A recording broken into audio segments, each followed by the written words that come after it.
자, 오늘 본문은 하나님이 징계하셔서 3년 6개월 동안 비가 오지 않았어요. 아합이 통치할 때 얼마나 악한 짓을 했으면 하나님께서 징계하셨는데 3년 6개월 동안 비가 오지 않았습니다. 그런데 이제 엘리야를 통해 가지고 비를 내리시는 장면이 오늘 본문이에요. 자, 이 장면은 우리에게 뭘 보여주는 장면이냐면은 제가 이야기했습니다. 생명을 공급하는 분은 바알이 아니고 누구라고요? 여호와 하나님이시다. 아멘이십니까? 생명을 공급해 주시는 분은 여호와 하나님이시다. 무슨 말이냐면 바알은 제가 지지난주에 바알은 무슨 신이라고 말씀드렸죠? 번개의 신, 천둥의 신. 그래서 번개와 천둥이 치면 뭐가 오죠? 그래서 비를 내리는 신이 바알입니다. 그래 고대 근동의 사람들은 바알을 이렇게 많이 섬겼는데 왜 바알을 섬겼느냐 하면은 때를 따라 바알이 비를 내려준다고 생각했습니다. 그래서 바알이 비를 내려주니까 생명을 공급한다고 생각하고 바알을 섬기는 겁니다. 그러나 이세벨로 말미암아 북이스라엘 땅에 바알 종교가 차고 넘쳤습니다. 뭐 사마리아도 신전을 건축하고 신전 안에다 큰 신상을 세우고 바알 종교가 차고 넘쳤는데 비가 왔습니까? 안 왔습니까? 3년 6개월 동안 비가 오지 않는 거예요. 무슨 말입니까? 바알이 생명을 공급해 주는 것이 아니고 여호와 하나님이 생명을 공급해 주신다. 아멘이십니까? 이 이야기가 엘리야 이야기다 말이에요. 이 이야기가. 여러분, 우리에게 생명을 주시고 복을 주시는 분은 오직 여호와 하나님이심을 믿으시기를 축원합니다.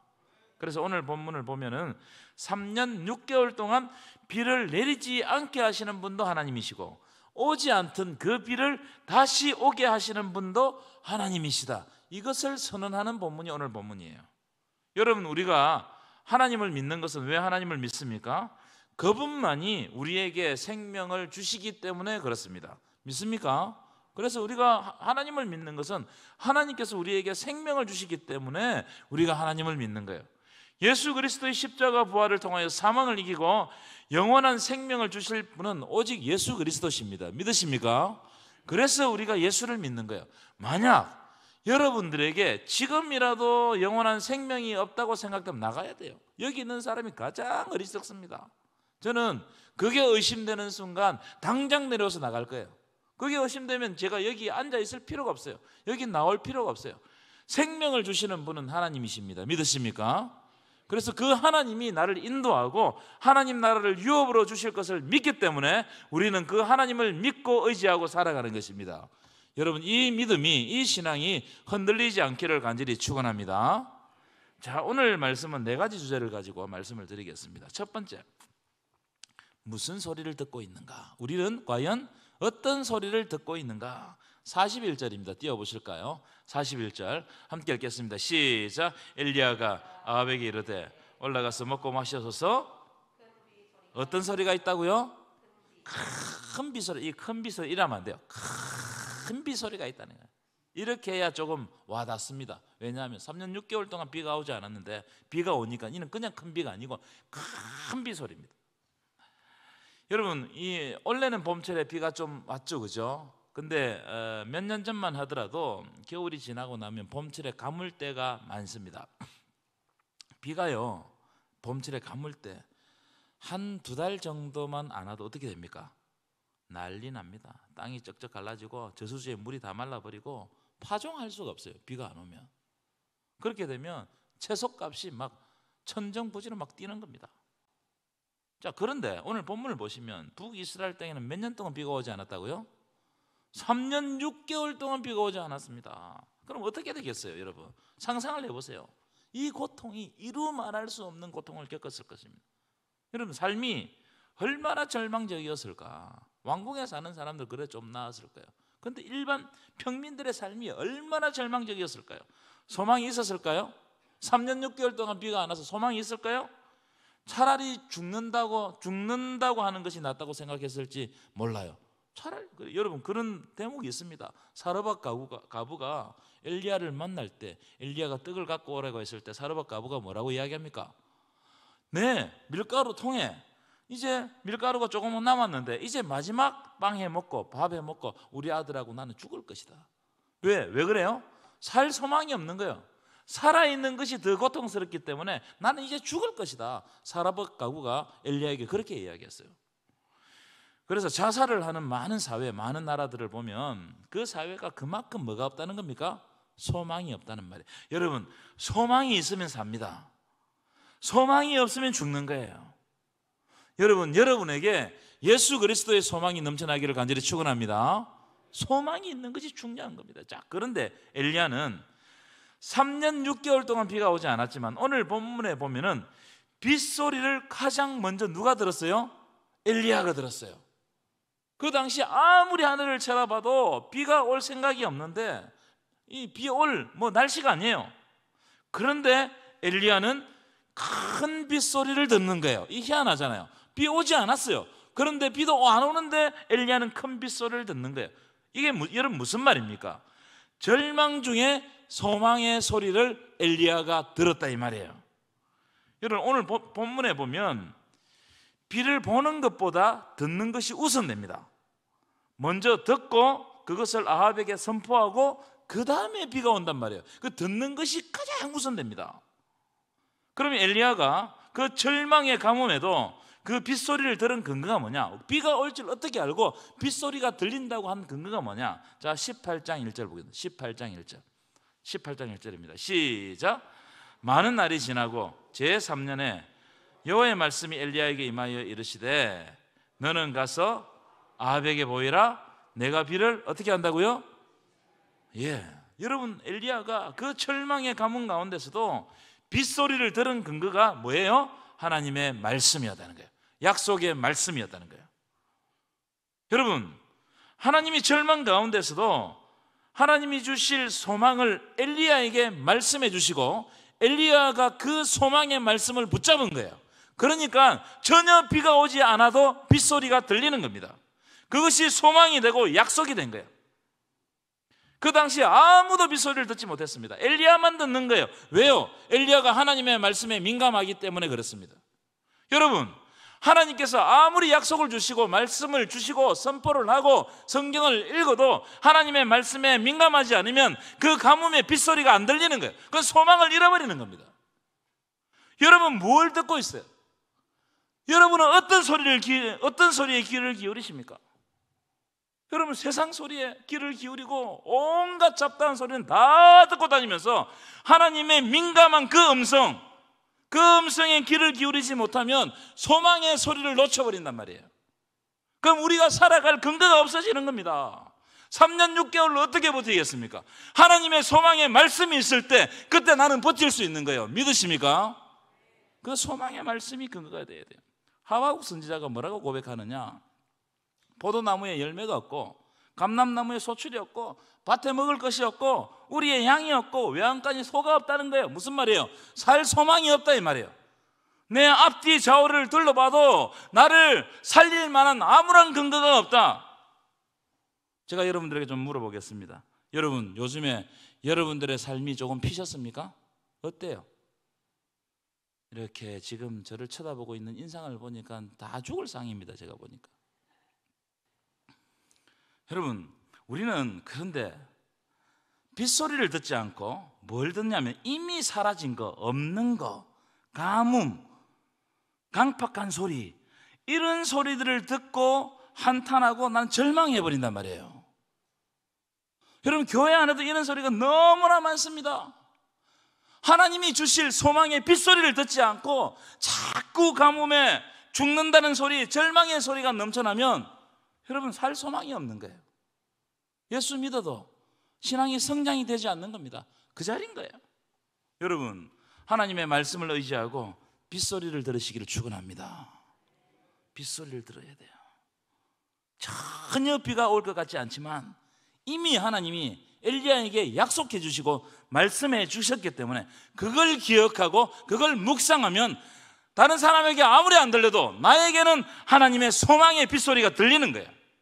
빗소리를 듣는 사람은 절망하지 않습니다. 아무리 심한 가뭄이 와도 그 빗소리가 들리면 그걸 이겨내는 거예요. 하박국 선지자가 뭐라고 이야기하냐면 포도나무 열매가 없고 감람에 소출이 없고 밭에 먹을 것이 없고 우리의 향이 없고 외양간에 송아지가 없을지라도 나는 여호와로 말미암아 기뻐하고 즐거워한다는 거예요. 아멘이십니까? 이런 믿음의 신앙의 고백이 여러분들에게 있기를 간절히 축원합니다. 그래서 빗소리를 들었어요. 빗소리. 가뭄에도 하나님의 은혜의 단비에 그 빗소리가 들리면 사는 겁니다. 여러분, 어디에 귀를 기울이가 있냐 이래요. 두 번째, 엘리야의 기도를 한번 살펴볼 필요가 있습니다. 엘리야의 기도, 참 특이한 장면이에요. 엘리야의 기도. 엘리야가 기도를 하는데 아주 괴이한 방법으로 기도를 합니다. 기도하는 장면 한번 읽어볼까요? 18장 42절 18장 42절입니다. 함께 읽겠습니다. 시작.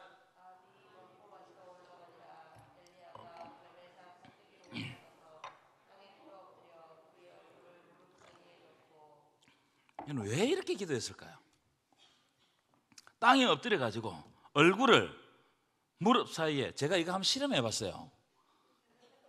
될까요? 안 될까요? 이거 요가를 한 18년 정도는 해야 됩니다. 안 됩니다. 이게 아주 괴이한 방법으로 엎드렸는데 그 무릎이,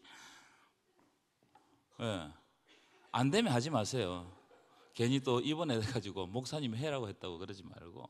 굉장히 어려운 방법입니다. 근데 여러분, 이런 것에 주목해가지고 그거 따라 하려고 하지 말고 이 의미를 봐야 돼요. 의미. 그 의미가 뭐냐면은 엘리야가 자기가 할 수 있는 모든 간절함을 동원해서 기도했다 이 뜻입니다. 하늘을 쳐다볼 수가 없어. 그래서 자기 무릎 사이에 얼굴을 넣고 간절히 기도한 거예요. 여러분, 우리 교회에 간절함이 많이 없어졌습니다.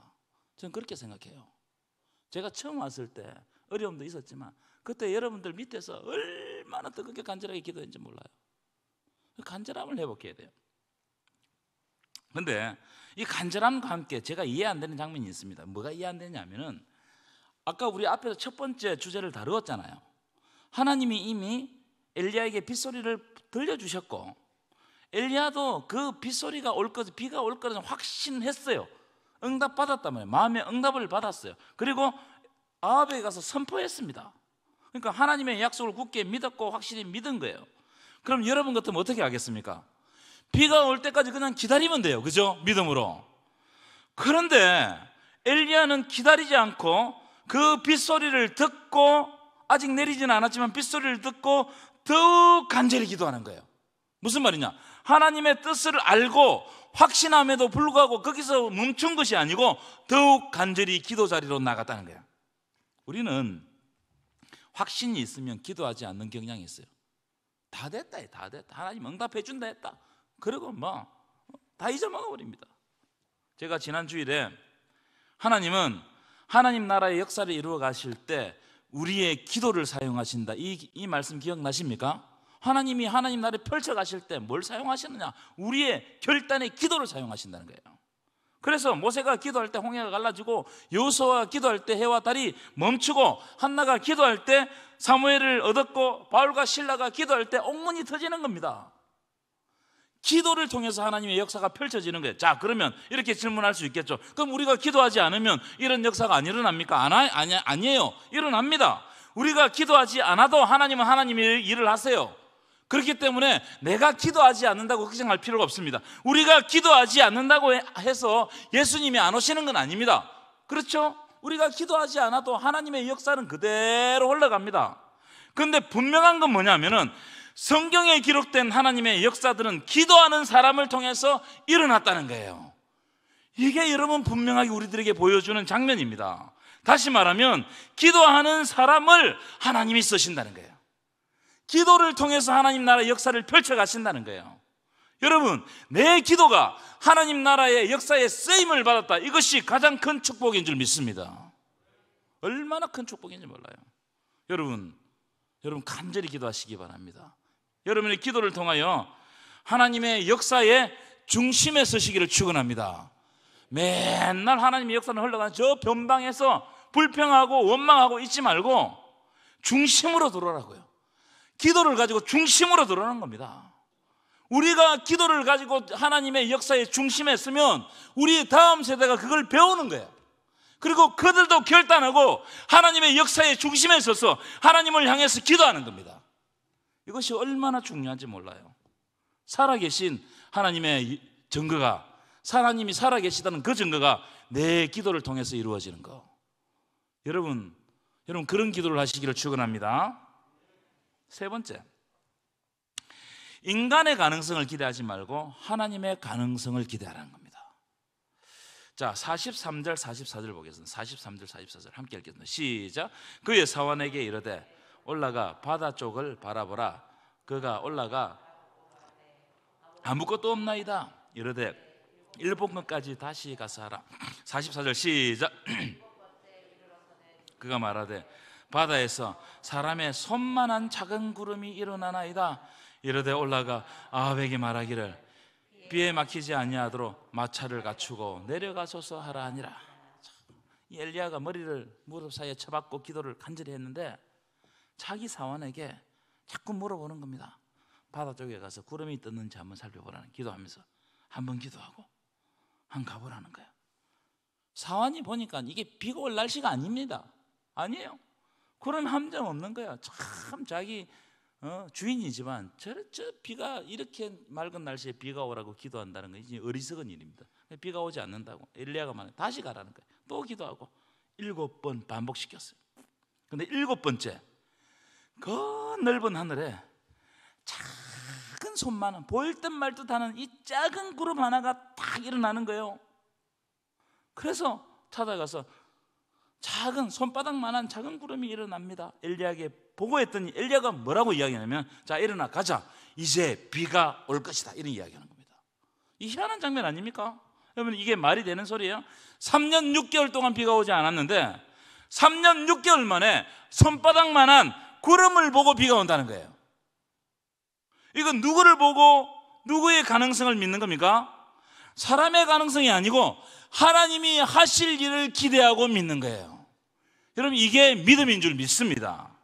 여러분 우리는 모든 것을 다 계획하고 완벽하게 준비하고 난 다음에 일을 추진하는 경향이 있습니다. 물론 그렇게 해야 됩니다. 우리 일은 그렇게 해야 돼요.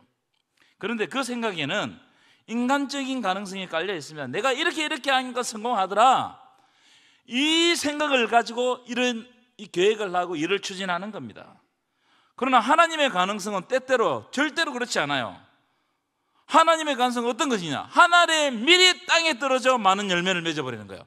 하늘 그대로 있으면 하늘 그대로 있는 거예요. 그런데 그 밀이 썩어질 때 많은 열매를 맺는 거예요. 없어지는 순간 있게 되는 거예요. 이게 하나님 나라의 가능성입니다. 겨자씨의 하늘이 성장해서 어떻게 됩니까? 겨자씨는 보일 듯 말 듯한 이 겨자씨의 하늘이 성장해서 어떻게 된다고요? 많은 공중에 많은 새들이 깃들이게 되는 거예요. 하나님 나라는 처음에 작게 출발하지만 어떻게 된다고요? 나중에는 그 감당이 안 되는 거예요. 이게 하나님 나라의 역사입니다. 여러분 하나님 나라의 역사를 기대하십니까? 아멘 좀 하소. 하나님 나라의 역사를 기대하십니까? 그러면 여러분의 가능성을 내려놔야 돼요. 하나님의 작은 거는 저게 되겠나? 근데 하나님이 하실 것을 믿고 그분에게 기도하면 하나님께는 그 일을 펼쳐 가시는 거예요. 사람을 보내주시고 물질을 보내주시고 기회를 주시고 우리에게 지혜를 주실 줄 믿습니다. 작은 것이지만 소홀히 여기서는 안 됩니다. 여러분들에게 제발 부탁하지만 여러분들이 맡겨진 작은 것, 작은 일에 충성하시기를 축원합니다. 작은 것에 충성하면 그게 나중에 내가 감당하지 못할 만큼 어마어마해지는 거예요. 누룩 하나를, 조그마한 것을 그 빵떡에 넣었더니 온 밀가루가 부풀어 가지고 큰 빵이 되는 거예요. 여러분 이게 하나님 나라 역사단 말이에요. 작은 손바닥만한 걸 보고. 그래서 여러분 교회에서는 안 된다고 이야기하지 마세요. 교회에서는 됩니다. 교회에서는 됩니다. 왜 됩니까? 내가 기술이 있고 무슨 능력이 있어야 되는 게 아니에요. 하나님이 하시면 됩니다. 우리는 기도하고 하면 됩니다. 아멘이십니까? 그래서 여러분 여전도 회의를 하시거나 어디 무슨 회의를 하실 때 안 됩니다 말하지 마세요. 안 됩니다. 안 되는 건 없어요. 안 되는 게 있으면 여러분 구원도 안 돼요. 어떻게 되겠습니까? 뭐 잘났다고 여러분들 구원해 주겠습니까? 됩니다. 기도해 봅시다. 준비해 봅시다. 한 번 더 안 해봅시다. 그러면 돼요. 그렇게 해왔어요. 여러분 우리나라에 선교사들이 처음에 왔잖아요, 그죠? 처음에 왔는데 우리나라를 보고 얼마나 가난했는지 몰라요. 그때 선교사들이 와가지고 뭐 $100 이렇게 보내주면 우리나라 돈으로 바꾸면 얼마 정도 되는 줄 아세요? 두 나귀에 이 엽전을 이만큼 실었다는 거예요. 두 나귀 이만큼 실었어요. 그래가지고 그걸 가지고 학교도 짓고 병원도 짓고 했어요. 놀랍죠? 하나님 나라 역사입니다. 그런데 그 선교 편지들을 보면요, 한국에 한 번도 와보지 않고 한국 사람은 아무도 모르는데 그 선교사의 선교 편지 하나 때문에 전 재산을 기부한 사람들이 많았어요. 그래서 우리나라가 이렇게 된 겁니다. 여러분, 작은 것을 우리가 하나님 앞에 충성하면 하나님은 큰 것으로 갚아주십니다. 오늘 제가 오늘 찬양 인도하는 장면을 보고 굉장히 마음이 뜨거웠습니다. 처음에 제가 와가지고 금요 기도회 하고 할 때 참 어려웠거든요. 제 혼자 서고 반주가 잘 안 돼가지고 막 띵땅띵땅 하고 그러면 막 찬양하고 나고 기도 인도하고 나면 힘이 쫙 빠져가지고 줄 설교 준비를 못할 만큼 그렇게 힘이 빠져서. 근데 요즘 보십시오. 제가 안 해도 정말 가슴이 벅찹니다. 이게 하나님 나라 역사입니다. 여러분 따라하죠. 시간은 하나님이 주신 기회입니다. 시간은요 그냥 흘러가는 게 아니에요. 시간은 흘러가지만 그 속에 하나님 나라가 일어나는 겁니다. 그걸 믿으시면 예스 하세요. 아니라 하지 말고 예스 하세요. 마지막 네 번째, 응답받는 것으로 끝내면 안 돼요. 응답받는 46절입니다. 46절. 응답받는 그 순간부터 진짜 시작입니다. 46절 시작. 여호와의 능력이 엘리야에게 임하여 그가 허리를 동이고 이스라엘로 들어가는 곳까지 아합 앞에서 달려갔더라. 참 보십시오. 엘리야가 응답을 받았어요. 그럼 우리는 응답받았다 기뻐하고 이렇게 하고 치울 것 아니에요? 그런데 엘리야는 어떻게 하냐면 다시 허리를 동이고 하나님 앞에서 전심전력으로 뛰어가는 거예요. 여러분, 하나님의 응답, 하나님의 앞에 하는 기도가 여러분의 동력이 되시기를 축원합니다. 그래서 인간들에게 동력을 얻어서 뭔가를 하려고 하지 마시고 하나님과 관계에서 하나님이 주시는 힘으로 동력을 얻어서 하나님의 일을 하시기를 바랍니다. 지치지 않고 끝까지 뛰어가게 하실 줄 믿습니다.